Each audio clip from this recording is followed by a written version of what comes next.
একজন মুসলমানকে কমপক্ষে সূরা ফাতিহা এবং ছোট ছোট ৩-৪টি সূরা বিশুদ্ধরূপে তেলাওয়াত করা এবং মুখস্থ করা এটি আবশ্যক।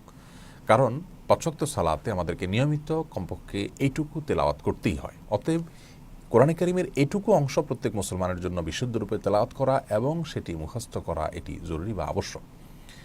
আর বিশুদ্ধতার মানদণ্ড হলো যে বড় কোনো ভুল যেন না হয়, অর্থাৎ অর্থ বিকৃতি হতে পারে, লাহনা জেলি যেটাকে বলা হয়, এরকম ভুল যেন না হয়।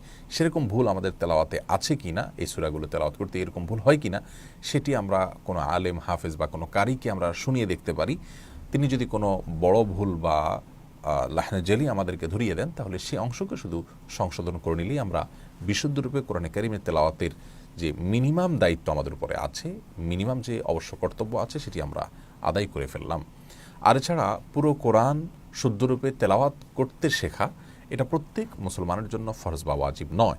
তবে একজন মানুষ তিনি পড়াশোনা জানবেন, আল্লাহর রাব্বুল আলামিন তাকে বিবেক বুদ্ধি দিয়েছেন, তিনি আল্লাহর প্রতি ঈমান আনয়ন করেছেন, অথচ আল্লাহর কালামকে বিশুদ্ধরূপে তেলাওয়াত করার ন্যূনতম চেষ্টা তিনি করেননি। এটা কখনো কোনো ঈমানদারের সঙ্গে শোভনীয় নয় এবং এটি তার জন্য মানানসই নয়। এই জন্য গোটা কোরআনই শুদ্ধরূপে তেলাওয়াত করার চেষ্টা আমাদের থাকা উচিত, যদিও সেটা ফরজ ওয়াজিব নয়, কিন্তু এটি আমাদের নৈতিক দায়িত্ব এবং ঈমানের দাবি হিসাবে আমাদের করা উচিত এবং নিজের সাধ্য অনুযায়ী অন্তত শুদ্ধরূপে তেলাওয়াত করার চেষ্টা করা উচিত। অনেকে শুদ্ধরূপে তেলাওয়াত করার চেষ্টা করেন এবং শেখেন, কিন্তু দ্রুত তেলাওয়াত করতে পারেন না। তাদের জন্য কোনো কোনো হাদিসে বরং এসছে যে তারা যদি তেলাওয়াত করতে গিয়ে বেঁধে বেঁধে গিয়ে তেলাওয়াত করেন এবং আটকে যান তেলাওয়াত করতে গিয়ে, আল্লাহ রাব্বুল আলামিন তাদেরকে সওয়াব বরং বাড়িয়ে দিবেন তাদের কষ্টের কারণে। অতএব কোরআনে কারীম তেলাওয়াতের জন্য, শুদ্ধরূপে তেলাওয়াতের জন্য আমাদের প্রত্যেক মুসলমানেরই সচেষ্ট থাকা উচিত। তবে কোরআনে কারীম শুদ্ধরূপে তেলাওয়াতের চাইতেও গুরুত্বপূর্ণ হলো কোরআনে আল্লাহ তাআলা কী বলেছেন সেটি জানা, কোরআন বোঝার চেষ্টা করা, যেটি আজ আমাদের সমাজ থেকে বিলুপ্তির পথে।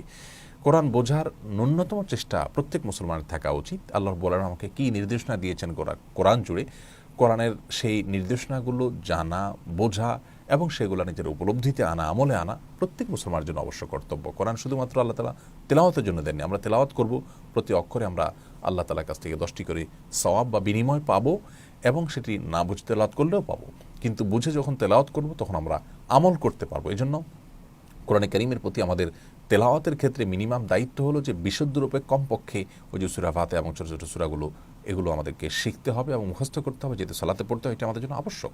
আর গোটা কোরআন শুদ্ধরূপে তেলাওয়াত করার চেষ্টা আমাদের থাকা উচিত।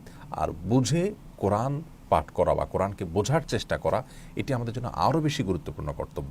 কোরআনে কারীমের কিছু অংশ আছে যে অংশগুলো ওলামায়ে কেরাম বা গবেষকরা তারা সেগুলো নিয়ে গবেষণা করবেন, সাধারণ মানুষের সেগুলো নিয়ে গবেষণা করার বিষয় নাই। কিন্তু কোরআনে কারীম জুড়ে আল্লাহ রাব্বুল আলামিন যে উপদেশমালা দিয়েছেন, যে নির্দেশনা দিয়েছেন, যে শিক্ষণীয় বিষয়গুলো দিয়েছেন, যে আদেশ নিষেধ আল্লাহ তাআলা করেছেন, সেগুলো জানার ব্যাপারে আমাদের প্রত্যেকেরই আগ্রহ থাকা উচিত এবং চেষ্টা থাকা উচিত। আল্লাহ তাআলা কোরআনের প্রতি আমাদের মিনিমাম যে দায়িত্ব আছে সেটি পালন করার তৌফিক দান করুন।